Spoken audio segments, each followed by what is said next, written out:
wabarakatuh. Waduh, udah lama gak ketemu ya. Akhirnya kita ketemu lagi di rubrik kita Tanya Dong Dok. Dan pasnya luar biasa ya. Sudah bersama salah satu dokter yang akan membahas tema favorit saya. Waduh, tema favorit ya. Karena memang sebenarnya cowok-cowok itu familiar dengan kanker yang satu ini ya. Tapi mungkin hanya terdengar sekelibat saja gitu kan. Dan pastinya ini bersama Dr. Hati Mirza Iskandar, SPOG, spesialis kebidanan dan penyakit kandungan. Halo dok, selamat siang dok. Iya, selamat siang. Wah, sehat dok ya? Alhamdulillah. Alhamdulillah. Dan pastinya tema kita kali ini adalah kanker serviks. Nah ya, untuk teman-teman jangan lupa untuk like, comment, and subscribe untuk YouTube kita di @smcrs_Telogorejo. Dan juga di Instagram, jangan lupa dikepoin terus ya, karena banyak sekali promo-promo dari RS Telogorejo, yaitu di @rs.telogorejo. Sebelum kita mulai dok, waduh, ini saya mau tahu jadwal dokter dulu nih ya. Waduh, jadi jadwal dokter Mirza ini ada di hari Senin jam 3 sampai jam 4 sore, hari Selasa jam 3 sampai dengan jam 4 sore, dan hari Rabu jam 3 sampai dengan jam 4 sore. Untuk lebih lengkapnya bisa langsung aja nanti kita kasih ibu ini ya, atau langsung aja ke Instagram dari @rs.telogorejo. Harusnya mau tiap hari mas. Oh mau tiap hari dong? Cuman nggak boleh sama manajemen. Gantian sama yang lain dong ya. Luar biasa ya dokter Mirza. Tema kita kanker serviks dok. Ya. Waduh, ini dari zaman kuliah saya 2005-2006 sebenarnya udah familiar juga dok denger ini. Teman, kita akan menggali lebih dalam dok. Waduh. Dok, tapi sebenarnya apa sih dok yang dimaksud dengan kanker serviks itu sendiri dok? Iya. Ya gini ya mas Hera, saya rasa materinya bagus karena saya melihat kanker serviks ini sekarang ini kejadiannya tambah tinggi. Saya sekolah itu 91, itu beranjak naik terus mas. Dulu waktu saya sekolah sekitar tiap tahun itu 400-an. Sekarang sekitar 650 di penelitian kita yang terakhir. Ya, saya cuman berpikir begini. Kenapa kok bisa naik terus? Ya, ini sama mirip dengan angka kematian ibu. Dokternya tambah banyak, tapi angka kematiannya nggak turun-turun. Kanker serviks itu apa sih sebenarnya? Orang bilang awam itu sering menyebut ada mulut rahim, ada leher rahim. Oke. Serviks. Nah kita harus sepakat dulu, kita mau nyebut apa? Yang umum itu serviks memang. Serviks gitu ya? Tapi kanker mulut rahim, leher rahim sama dengan serviks. Oke, mulut dan leher rahim sama. Itu bagian dari rahim yang ada di vagina. Oke. Apa ya, kita juga orang awam dok ya, apalagi laki-laki ya kan, menjadi seorang suami ya, agar supaya tahu gejala dari kanker serviks itu sendiri sebenarnya seperti apa sih dokter Mirza? Yang paling umum, yang paling umum tuh sebenarnya keputihan. Keputihan dok ya? Oke. Keputihan. Nah jadi kalau sekarang nih, yang saya kritik dari teman-teman medis, dok saya keputihan, tidak meriksa, tapi ngasih obat. Itu yang prosedur yang salah dok ya? Nggak salah harus, ya. Sementara di apotek, saya pernah beli obat. Tahu-tahu ada mbak-mbak datang, mas ada obat keputihan, masnya jawab, gatal apa enggak mbak? Enggak mas, terus ngasih obat. Saya cuma mikir, punya paranormal ini pasti. Jadi kalau seorang perempuan ngeluh keputihan, itu dokternya harus periksa mas. Karena itu gejala awal. Nah tingkat lanjutnya, kalau dia sudah berhubungan, sudah menikah, kontak bleeding. Kontak bleeding itu setiap berhubungan, dia ada perdarahan. Pendarahan bahkan dirasa sakit untuk si wanita dok? Belum tentu. Jadi nggak kerasa tiba-tiba berdarah gitu ya? Nah itu yang kadang-kadang baru perempuan itu datang ke dokter. Ya. Kalau nggak perdarahan, nggak datang, nggak keputihan, dia nganggap biasa. Itu adalah gejala awal kalau Mas Sela tanya. Berarti tapi kalau yang lanjut-lanjut sudah lebih ekstrim, ada nyeri, ya, terus ada gangguan ginjal, ya itu. Ini edukasi banget ya buat teman-teman yang menyaksikan ya. Ternyata keputihan itu tidak bisa dianggap sepele dok ya. Kadang kan menjadi hal yang wajar dok. Alah, keputihan biasa.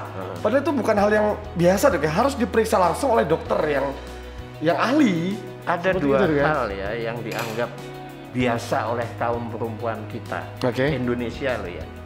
Yang pertama nyeri menstruasi. Oke. Itu jangankan awam, anak mahasiswa kedokteran murid saya tuh, kamu kalau nyeri sedikit dok. Nyeri sedikit. Nah, Oke. Normalnya itu menstruasi nggak nyeri mas. Nggak nyeri dok ya? Nggak nyeri. Jadi kalau ada nyeri, wis periksa. Ya. Nah dokternya periksa harus tenanan, harus profesional. Jadi harus memastikan apa penyebab nyeri itu. Oke. Sama dengan keputihan. Kalau keputihan, penyebab keputihan itu kan banyak. Mulai dari infeksi sampai adanya tumor atau keganasan. Oke. Nah itu harus dipastikan. Caranya ya pap smear itu. Pap smear dok ya. Mas Ella udah berkeluarga belum? Sudah dok. Sudah. Iya. Jadi kalau sudah berkeluarga itu perhatikan dari istri kapan jadwal pap smear. Ya, jangan diabaikan. Saya itu saya dokter kebidanan dari 96 ya. Iya, dok. Kemudian saya jadi konsultan onkologi. Konsultan onkologi di bidang tumor. Oke. 2005. 2005. 2005 itu saya sadar bahwa perempuan itu kasihan mas. Penyakitnya banyak banget dibandingkan laki-laki. Oke, resiko untuk berpenyakitnya banyak dong. Betul. Punya anak salah, enggak punya anak juga salah. Salah. Ya. Jadi itu yang saya terus pikir, benar. Mas Sela agamanya apa? Islam dok. Islam. Di Islam kan ada ibu hormati ibu lalu ayah bapak ya. Betul. Betul itu. Jadi kalau Mas Sela masih punya ibu, jangan sia-siakan beliau. Oke. Gitu. Aduh. Ya. Semua penyakit, masalah hubungan seksual, seks bebas, semuanya yang menderita itu adalah perempuan. Wanita. Aduh. Luar biasa nih ya. Aduh ya. Untuk laki-laki di luar sana ya, jangan sia-siakan wanita yang kamu sayangi ya. Istri, orang yang kamu sayangi, ibumu ya dok ya. Oke. Kita balik lagi ke kanker serviks dok. Sebenarnya kanker serviks ini menular nggak sih dok? Bagus. Jadi kalau tanya soal menular apa enggak, kita harus tahu penyebabnya. Oke. Penyebabnya itu adalah virus. Kanker serviks satu-satunya penyebab adalah virus. Virus namanya papiloma, human papilloma virus. Sering disingkat HPV gitu. Oh ya. Human papilloma virus. Itu penyebabnya. Ya. Oleh sebab itu sekarang bisa dideteksi. Ya, caranya mirip dengan pap smear, tapi masih mahal masalahnya. Ya, kalau kita mengarah ke virus itu masih sekitar mungkin sampai 1.200.000-an. Ya, itu yang harus kita pikirkan. Ya, untuk mengarah ke situ. Tapi kalau pap smear-nya masih pap smear itu hanya untuk mendeteksi dia kanker atau bukan. Oh, deteksi dini. Hanya mendeteksi deteksi bukan. dini dok ya. Nah, nanti masih harus dilanjutkan dengan diagnosa pastinya biopsi. Biopsi itu kita harus ngambil jaringan. Kalau pap smear belum. Ya, jadi pap smear yang ada indikasi biopsi, dari biopsi itu baru kita tahu hasilnya. Nah, kalau misalnya hasilnya kanker biopsi serviks, kita juga nggak tahu itu HPV. Kalau HPV harus periksa pemisahan HPV-nya gitu. Ya, jadi kalau ditanya virus, jadi infeksi vagina, infeksi pada perempuan itu kan bakteri, virus, parasit, jamur banyak. Betul. Ya, jadi sebenarnya vagina perempuan itu udah diciptakan oleh Allah dengan sistem pertahanan yang alami. Cuman kaum perempuan itu aneh-aneh. Saya sih banyak belajar dengan pasien saya. Ya kenapa? Saya bilang pakai pencuci vagina. Kadang-kadang kaum perempuan kita kodratnya adalah ingin memuaskan suami. Salah dok ya? Seksual itu memuaskan suami atau kebutuhan bersama sekarang? Betul sekali. Terjawab ini ya, kebutuhan bersama dok? Kebutuhan bersama. Bukan hanya suami dok ya? Suami. Nah, terus saking memuaskan suami, dia mencuci vagina. Baju itu setiap dino dicuci resik lah mas. Bersih. Nek sering dicuci warnanya kusam ya? Kusam. Beradu, mengurangi. Betul. Sama seperti vagina. Vagina dicuci, itu sel-selnya akan tipis. Apalagi disikat mungkin ya. Waduh, disikat ya. Nah, sel-selnya akan tipis, sistem pertahanannya tidak ada. Berarti semakin sering dicuci Cuci nggak dan segala. punya sistem pertahanan Allah, nggak ada. Terus dia kencing di tempat umum, pipis di pom bensin, hubungan suami istri, gampang banget virus itu masuk. Oke, Dok. Ya, jadi kalau virus wanita normal itu mungkin ada, tapi belum tentu dia kanker serviks. Oke. Nah, makanya sekarang terus takutnya gimana? Kalau perempuan itu ada virus, terus mulut rahimnya ada luka, masuk deh. Oke. Itu. Oleh sebab itu sekarang ada vaksin. Ya, vaksin pencegahan. Vaksin pencegahan untuk kanker serviks sendiri, Dok ya? Apa? Untuk kanker serviks itu sendiri ya? ya? Iya, untuk kanker serviks. Jadi maksudnya kalau dia ada luka, ada virus, itu kan serviksnya ditamengi. Oh, dengan vaksin itu tadi, Dok ya? Luar Jadi biasa. Gitu. Makanya aksesoris seks itu, ini kalau kita bicarakan ke serviks jadi kemana-mana. Aksesoris seks itu nggak salah, nggak haram. Boleh aja, tapi jangan mencari yang bisa mencederai mulut rahim. Oke. Aduh, wah, ini seru banget ya. Di segmen pertama aja kita udah ngobrol panjang lebar ya tentang kanker serviks ya. Dan jangan lupa untuk reservasi call center untuk jadwal Dr. Mirza bisa langsung aja dicek ya. Dan juga ada promo hari ulang tahun ke-70 RS Telogerjo ya. Ini luar biasa, bisa cek langsung aja karena ada paket vaksin kanker serviks itu hanya 3.100.000 ya. Bisa dicek langsung di Instagram kita di @rs.telogerjo. Nanti kita balik lagi, Dok. Iya. Di segmen selanjutnya masih di rubrik kita Tanya Dong Dok.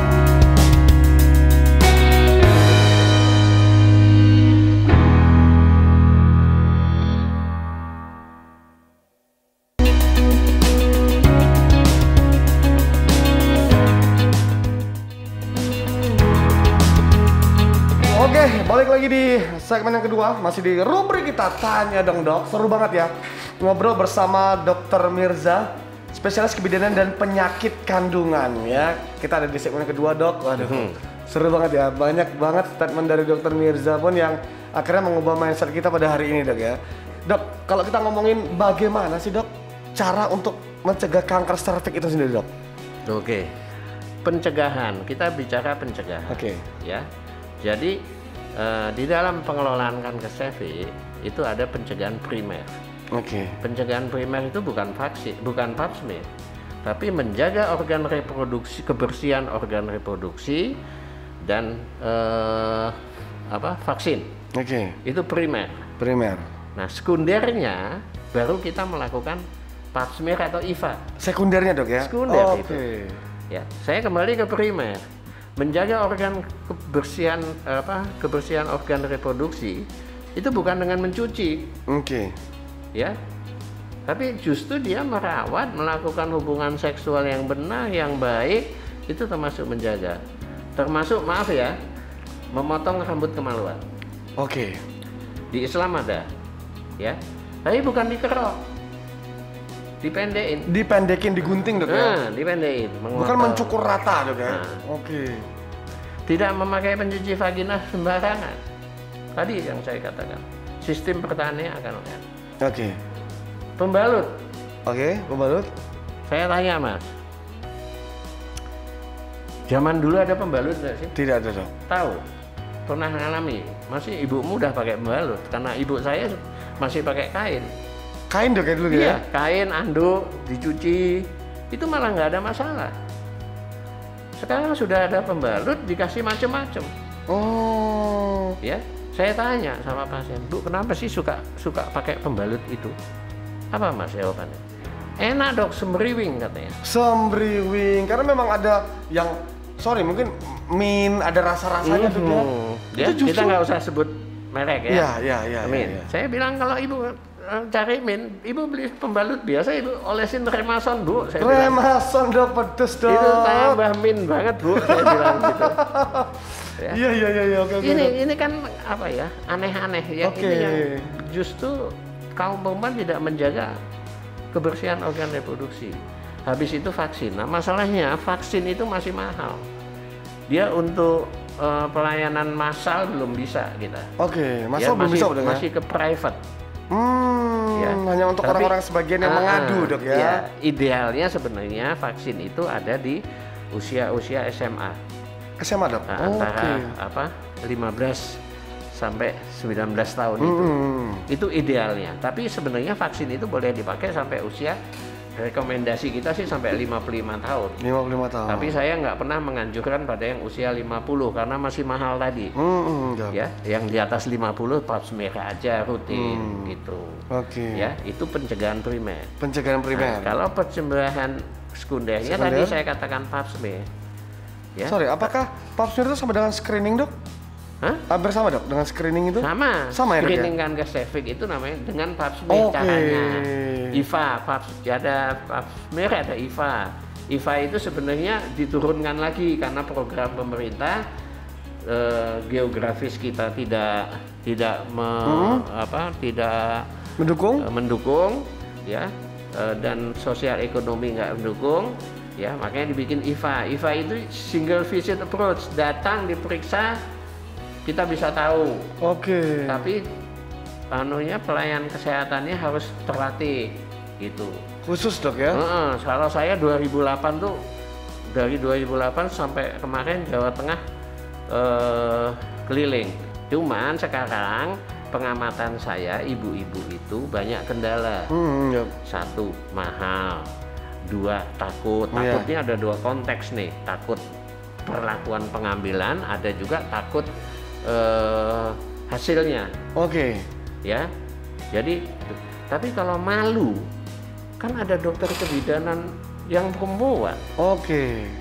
Nggak ada alasan kalau saya bilang. Berarti nggak ada alasan untuk tidak men-screening diri juga dok ya. Jadi memang harus aware dengan hal ini tadi ya, mencegah gejala dini. Penelitian saya sekarang mas, sampai 2020, kesadaran perempuan untuk melakukan pap smear perempuan Jawa Tengah cuma 11%. 11% dok? 11% dari diantara perempuan usia reproduksi. Karena dengan dua faktor itu tadi dok ya? Makanya saya appreciate sekali kalau ada pasien saya, kenapa bu? Saya nggak ada keluhan dok, saya mau pap smear. Itu saya kejar. Kenapa dia pengen pap smear dengan resiko sendiri? Tapi itu harus dilayani oleh tenaga kesehatan secara profesional. Karena pap smear itu ada syaratnya mas. Yang paling krusial, dia harus 1 minggu dari hari haid terakhir. 1 minggu dari hari haid terakhir. Jadi kalau dia mens 5 sampai 10 mas. 5 sampai 10, dia baru boleh di pap smear setelah 17. Dan misalnya dia datang 19, kan boleh itu ya. 19, nah dia 18 baru hubungan. Atau tadi malam dia hubungan, jangan di pap smear. Kenapa? Hasilnya akan normal. Screening yang hasilnya negatif palsu itu sangat berbahaya dibandingkan dengan yang positif palsu. Negatif palsu dengan positif palsu. Kenapa? Ya? Waktu saya pap smear hasilnya normal bu, pasiennya pulang, hilang. Padahal apa-apa. Iya kan? Tapi kalau positif palsu, bu ini kok positif, saya tidak lanjuti dengan ini. Ternyata sampai ketahuan ternyata bukan. Pasiennya nggak hilang. Ya, tapi kaidah-kaidah inilah yang harus dilakukan oleh tenaga medis. Jadi kita harus masyarakat harus tertib, tenaga medis juga memberi yang profesional. Jadi pahami untuk masyarakat tuh pahami ya, kapan dia harus pap smear, jangan takut dengan hasilnya. Kalau dia tahu itu kanker dari hasil pap smear, disyukuri bahwa dia ketahuan dalam stadium dini, sehingga kita bisa melakukan pengobatan optimal. Gitu. Lebih baik dalam keadaan dini dok ya, daripada udah masuk ke stadium yang tinggi gitu dok ya. Luar biasa Dokter Mirza. Waduh seru banget ya dok ya. Segmen kedua dok, masih ada segmen lagi dok. Nanti kita balik lagi ya. Untuk teman-teman jangan lupa untuk like, comment, and subscribe juga di YouTube kita @smcrs_logerjo dan juga follow di Instagram kita @rs.logerjo ya. Nanti kita balik lagi di segmen selanjutnya, masih di rubrik kita Tanya Dong Dok.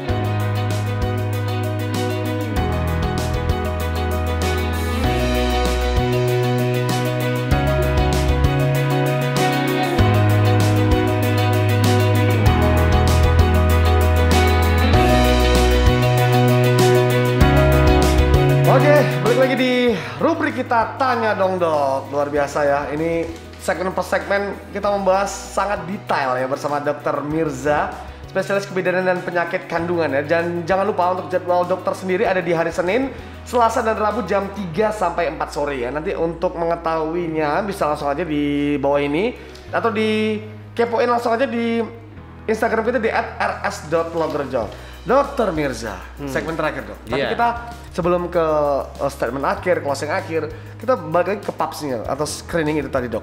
Banyak ketakutan yang dipikirkan oleh wanita yang ingin datang untuk pap smear ya. Sampai dokter sendiri bilang tadi, ada pasien saya yang pengen pap smear sampai dokter kejar-kejar. Berarti se-aware itu dia ya dok ya. Dan mungkin apa sih dok langkah-langkah wanita yang ada di luar sana dok? Untuk apa ya, dokter juga mengatakan untuk mending mengobati gejala dari dini ketika sudah masuk stadium ya. Sebenarnya apa langkah-langkah awal yang harus dilakukan seorang wanita yang untuk melakukan pencegahan kanker serviks ini sendiri dok? Jadi yang harus dicermati di sini adalah pertanyaannya, kapan perempuan itu harus pap smear? Betul. Ya kan? Betul. Kapan perempuan itu harus pap smear? Yang jelas dia sudah menikah. Oke. Cuman saya nggak mengatakan dia 3 tahun menikah. Semua perempuan yang 3 tahun sudah melakukan hubungan seksual, wajib hukumnya dia mulai melakukan pap smear. Itu konteksnya. Ya. Jadi kadang-kadang banyak sekali orang yang belum pernah sama sekali pap smear karena takut. Betul. Iya toh? Jadi ada yang sudah dia keluhannya, dok saya nyeri perut dok. Ya, kalau saya selalu melakukan pemeriksaan standar, saya pasang spekulum cocor bebek itu. Ya, bu ini kalau di pap smear gimana sekalian? Saya takut dok, padahal kita tinggal ngambil slip sedikit saja. Tapi dia sudah bilang takut karena tidak paham bagaimana di pap smear itu.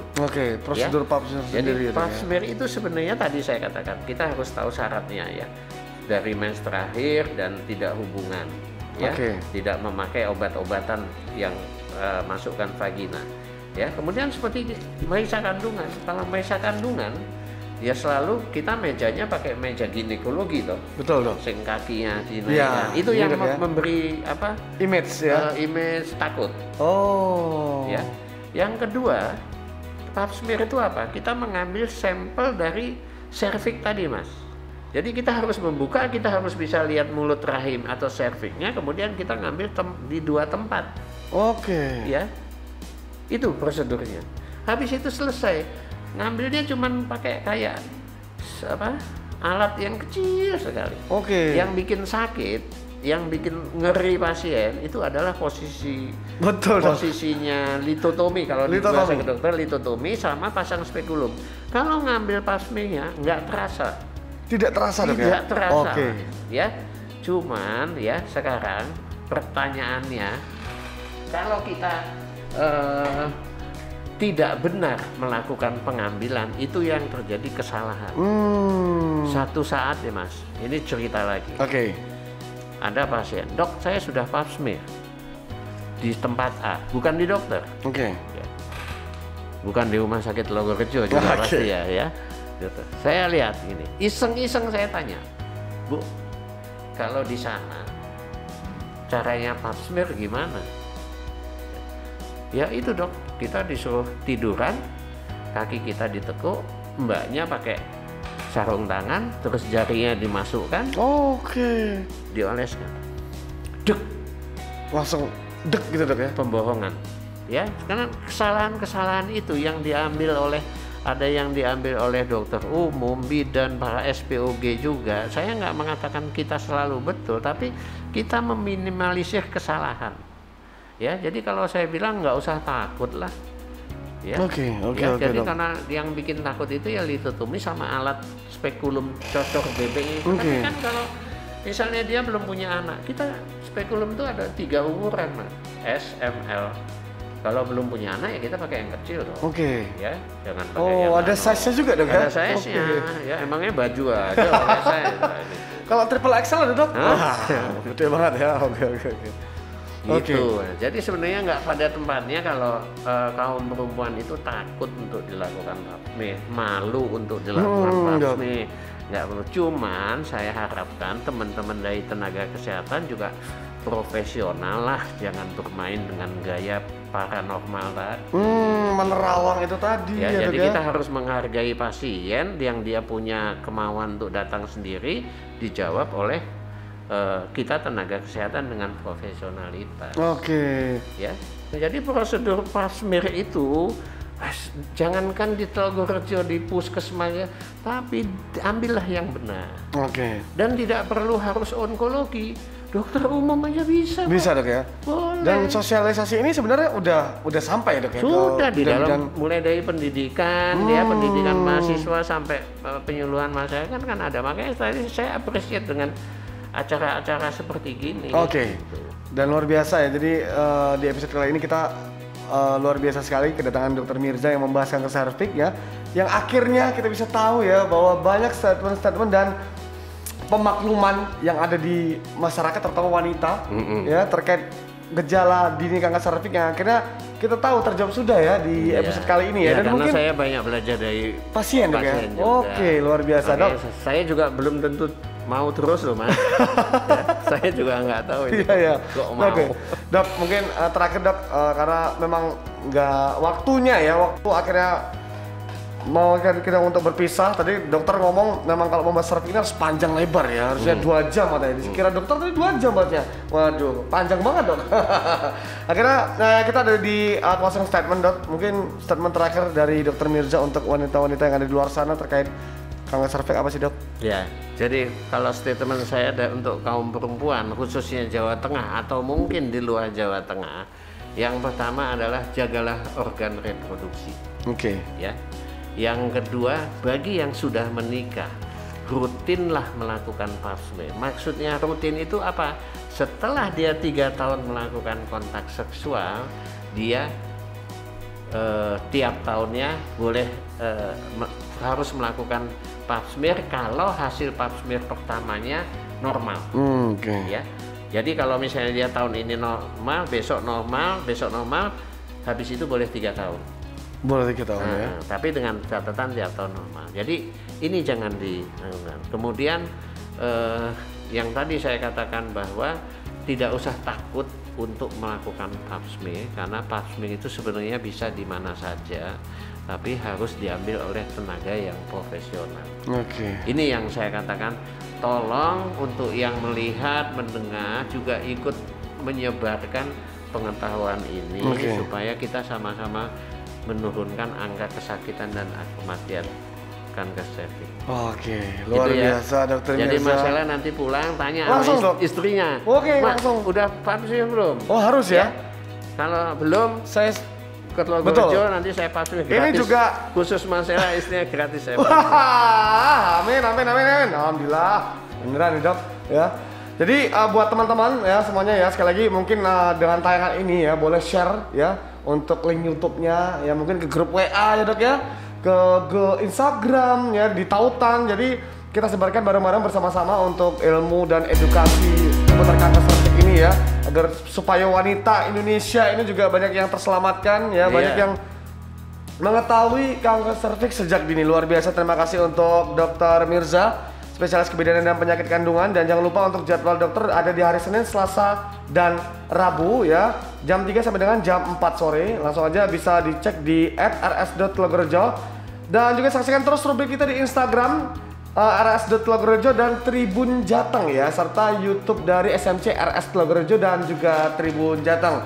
Dan juga untuk merayakan hari ulang tahun ke-70 Telogorejo, ini ada paket pemeriksaan kanker serviks ya, hanya Rp3.100.000 ya, untuk 3 kali vaksin HPV, Gardasil, dan Papsmir liquid. Saya baru tahu dok, tulisannya Papsmir ternyata gini ya, Papsmer. Oke, dan terima kasih buat teman-teman yang sudah menyaksikan ya. Sampai ketemu di episode selanjutnya. Tetap di rubrik kita Tanya Dong Dong.